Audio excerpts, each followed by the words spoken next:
చాలామంది మన ఇండియన్స్కి లేకపోతే మన ఇండియాలో లేకపోతే మన తెలుగు రాష్ట్రాల్లో తెలియంది ఏంటి అంటే మన సంస్కృతిలో కూడా ఇది కామన్ అయిపోయింది. ఫస్ట్ మ్యారేజ్ విడిపోతున్నారు, సెకండ్ మ్యారేజ్ విడిపోతున్నారు, యాలిమనీలు ఇస్తున్నారు. వీళ్ళ పిల్లలు ఫస్ట్ మ్యారేజ్ పిల్లలు హస్బెండ్ దగ్గరే ఉంటున్నారు, సెకండ్ మ్యారేజ్ తర్వాత వాళ్ళ పిల్లలు సపరేట్గా ఉంటున్నారు. ఇట్లా నానా రకాలుగా మన సొసైటీలో వెస్ట్రన్ కల్చర్ మిక్స్ అయిపోయి ఇట్లాంటి కేసులు కోర్టుకు వెళ్తాం వల్ల కోర్టు జడ్జిమెంట్స్ కూడా రకరకాలుగా వస్తాం మొదలైంది. ఓకే, సో ఇందులోనే ఒక కేసు మనం తీసుకుందాము.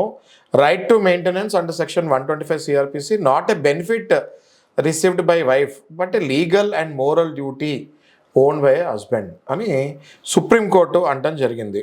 అంటే ఈ రైట్ టు మెయింటెనెన్స్ అన్నది ఏదో ఫ్రీగా ఇస్తామని కాదు, అది హస్బెండ్ ఒక మోరల్ డ్యూటీ అని చెప్పేస్తాం జరిగింది. అయితే కోర్టు ఆల్రెడీ ఏం చెప్తుందంటే, court is also saying that we are aware this court has previously denied maintenance in case of subsisting marriages.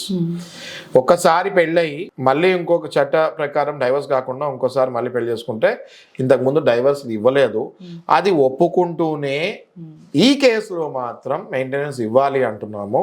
ఎందుకంటే అని ఫాలోయింగ్ రీజన్స్ కూడా చెప్తాం జరిగింది. ఈ కేసు మనము ఫ్యాక్ట్స్లోకి వెళ్తే కనుక మేడం,